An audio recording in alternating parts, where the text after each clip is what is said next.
Pernod Ricard, juste avant la pause déjeuner, c'est pas mal. Ça fait une transition. Messieurs, voilà, quelques années déjà que vous investissez et l'IA et la data dans votre business model au service d'une précision plus fine pour vos consommateurs via des outils de prise de décision notamment. Au cœur de ça, la data science, évidemment, levier de croissance pour votre business. Étienne Coulon, Head of Product Distar, Pernod Ricard, et François Crénin, Lead Data Scientist, Pernod Ricard, sont avec nous. Ils nous rejoignent sur scène.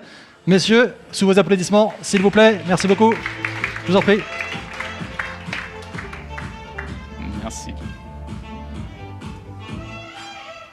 Merci beaucoup. Ravi d'être là aujourd'hui, juste à l'heure de l'apéro, en plus pour vous parler un petit peu de la data science comme levier de croissance pour le groupe Pernod Ricard. Et donc, justement, pour commencer, un petit mot sur Pernod Ricard, alors qui on est.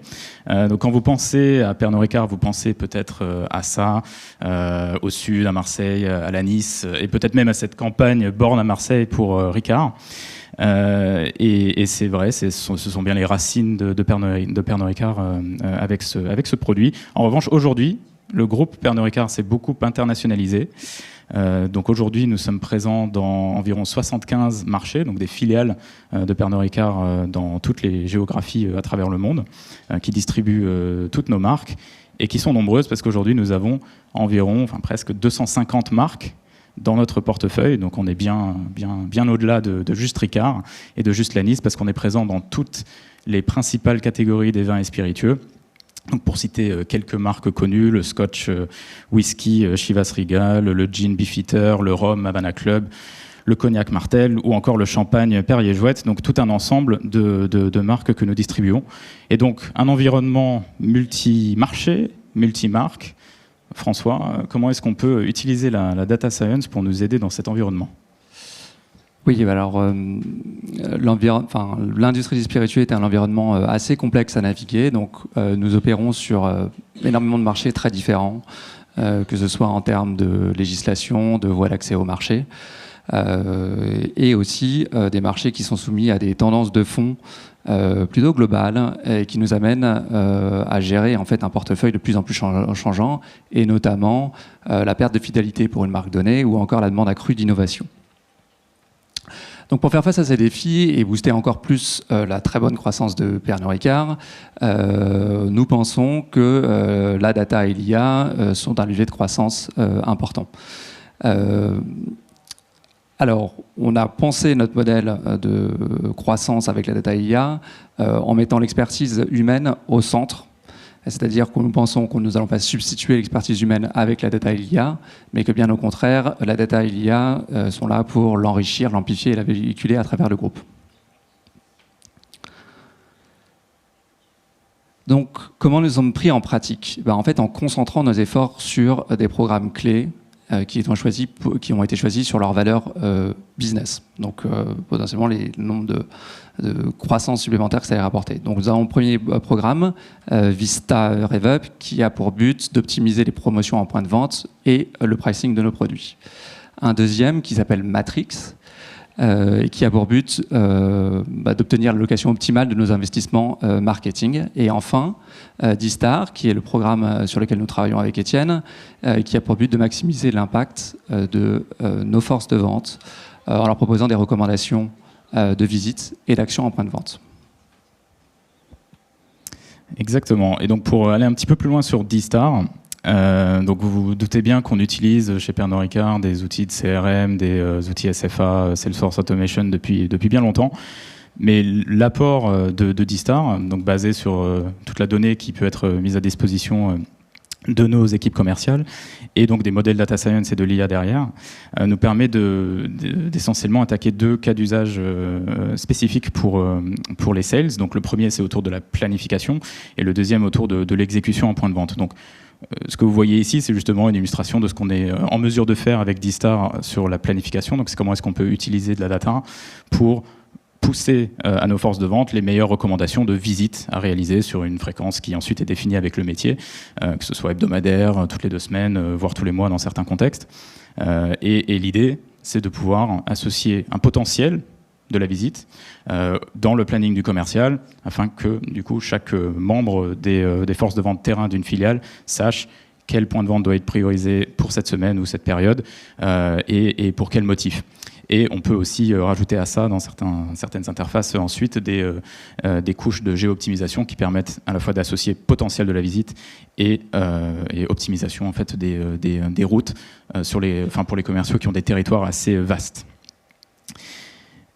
Et sur l'exécution, donc c'est le deuxième grand cas d'usage, c'est une fois qu'on sait où on va, la question est de savoir qu'est-ce qu'on doit y faire ou qu'est-ce qui est le plus impactant. Et ça, c'est particulièrement important dans notre métier parce qu'on peut avoir 2 points de vente à 50 ou à 100 mètres d'écart en distance, mais qui sont radicalement différents. Je pense à différents types même de supermarchés, mais ça, c'est sans même penser au CHR, au café, hôtel, resto et discothèque, où là, évidemment, les besoins peuvent être assez différents et les besoins peuvent être notamment très différents vu la largeur du portefeuille qu'on peut avoir. Donc entre 2 points de vente, on ne va pas forcément proposer la même chose au même moment, au même client.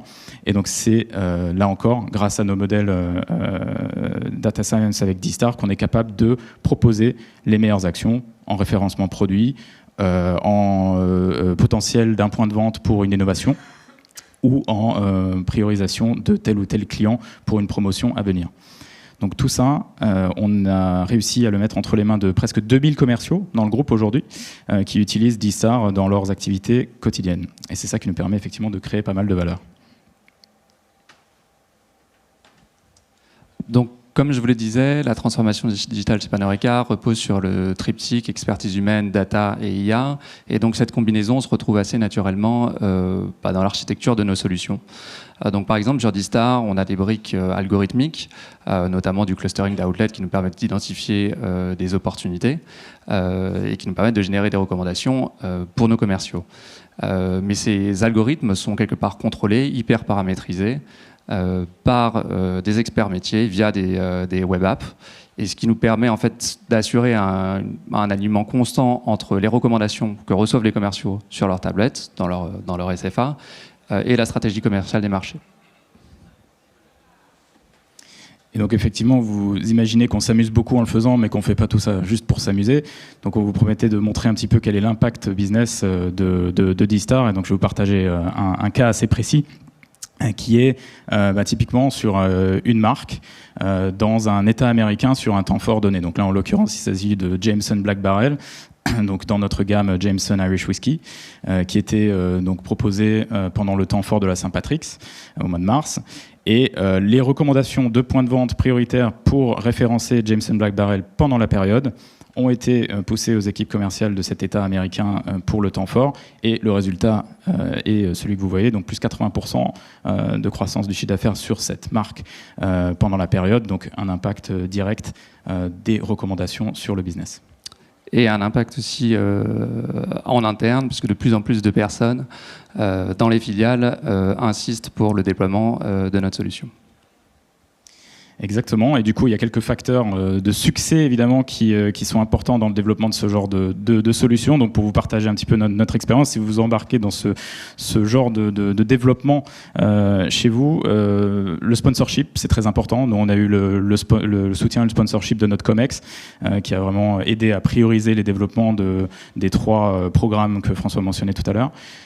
La culture héroïste, s'assurer de pouvoir mesurer et de ne pas négliger l'investissement derrière le tracking et la mesure de valeur des initiatives. Ce qui va avec, la culture du fail fast, c'est-à-dire si quelque chose ne marche pas, où on n'est pas sûr de la valeur associée, où on n'arrive pas à la matérialiser, on arrête, on pivote, on change, et ça permet de se concentrer, de concentrer les efforts, en tout cas sur ce qui est le plus value-adding. Et enfin, une expertise internalisée. On a fait ce choix-là chez Pernod Ricard d'internaliser beaucoup de nouveaux rôles, de nouvelles fonctions, des talents, pour développer ces programmes chez nous.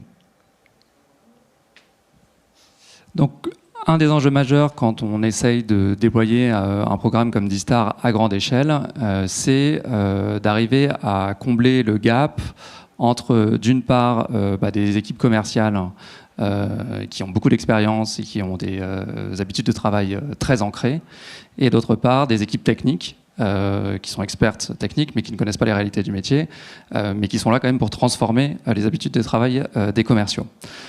Donc on a la chance chez Pernod Ricard d'avoir une culture d'ouverture absolument incroyable et qui nous permet d'envoyer absolument tous nos collaborateurs sur le terrain, avec les commerciaux, aux quatre coins du monde, comme vous pouvez le voir derrière moi, et ainsi de proposer des recommandations qui sont à la fois pertinentes et qui auront le plus de chances possible d'être adoptées par les commerciaux.